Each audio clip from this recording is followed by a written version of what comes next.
Well, good evening. Good evening. It is another evening for 1 Corinthians 11 and 12. Thank you. Chapters 11 and 12. I just went blank on what we was reading. I was looking for the name of it.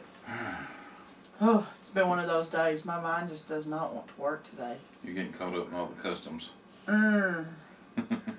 Well, I got reminded again of how marriage really should work. Yeah. It's a partnership, not a dictatorship. No one person's in charge. We work together, and there's harmony. It does all,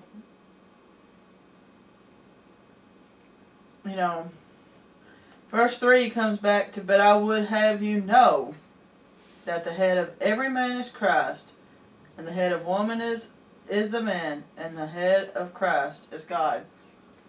It's kind of putting back into the order of things. God and Christ was first. They were here. They created man first. Then they created man in their own image and decided man didn't need to live this world alone. So he created a woman. Comes back to where he got that real. Mm-hmm. Woman came from man. He came from man. That's why it's called one man. We're helpers. He says, whoa. Whoa. Now, I guess I'm a little old-fashioned. I still think women, we have our place, but it just seems like, for me, I like having you in charge of things myself. It's a good default for me to look at you and go, whatever you want to do, huh? Mm-hmm. But I know, that's not every place. Some men like for the woman to make decisions. Because he don't want to have to make the decisions. So it comes back to being a team. Yep. When you decide to get married, you're a team. No longer one, but two people living one life. He did say in Genesis he was going to make man a helpmate. Mm-hmm. I think that's when we run into trouble when we try to compete with each other. And I think that comes back later on. Where was it? Later on down the line. 8 has for the man is not of the woman, but the woman of the man. Mm. There was a man created for the woman, but the woman for the man. Uh-huh. Yeah, and it even comes back to the church. After he talks about the woman being of the man, and the woman was created for man, it said also down here that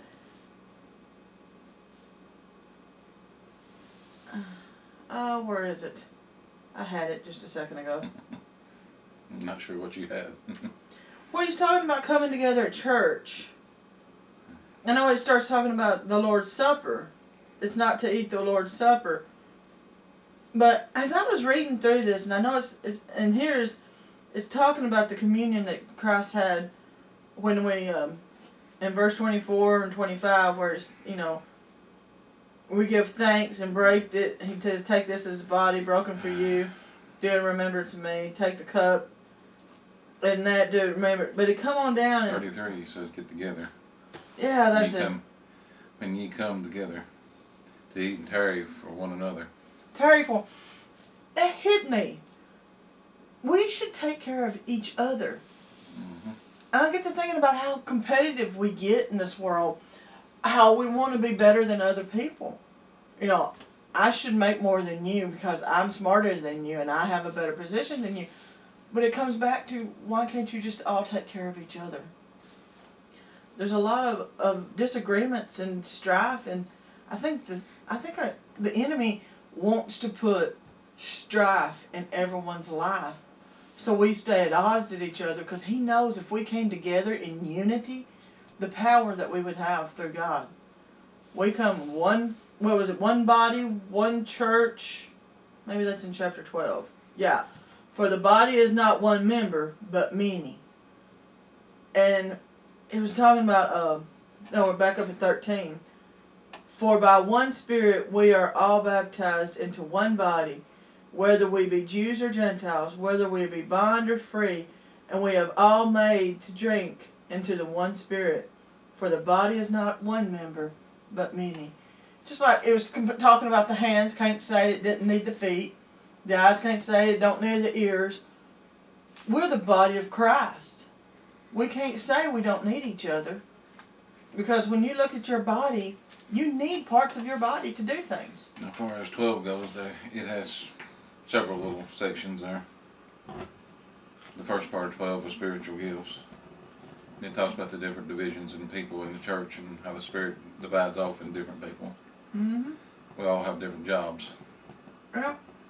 And it uses the body as an example, how you need all the different parts of the body, no matter how small or great.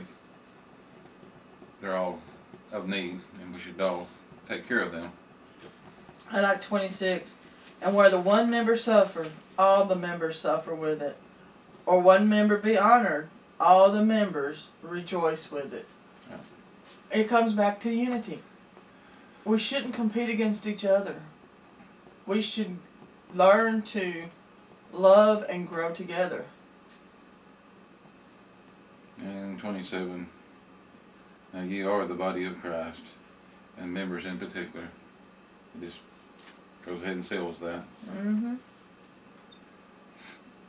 It sets the division up, or sets levels up the church of people too, like the apostles. Secondary is prophets, third teachers. If that miracles and gifts of healings, if that helps, and then governments and diversities of tongues. It's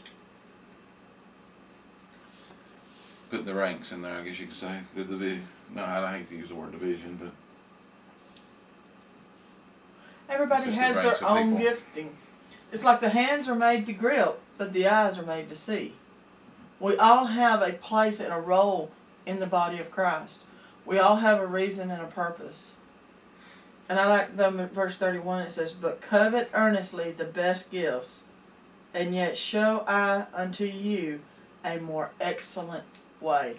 God's saying my way is the best way. And if we can come together in unity and love each other and respect each other, then we can show the world God's excellent way. Because not everybody learns to get along. I mean, I covered several subjects in these 2 chapters. I don't know. I got My out of Bible's it. got it divided in like 5 different sections. And it does deal with 5 different areas, but the last couple kind of go together about the diversities of people and the diversity of the church and how they're all one member, and that kind of all went together. Yeah. How we should fit together in church and use each other's gifts. There is some respect for for the apostles and prophets, but they're mentioned first. Yeah. They're your leaders, but everything else falls closely behind. I can put that back to what I do for a living every day. It's just like math. If you can't count, it's going to be hard to add and subtract. If you can't add and subtract, it's going to be hard to multiply and divide.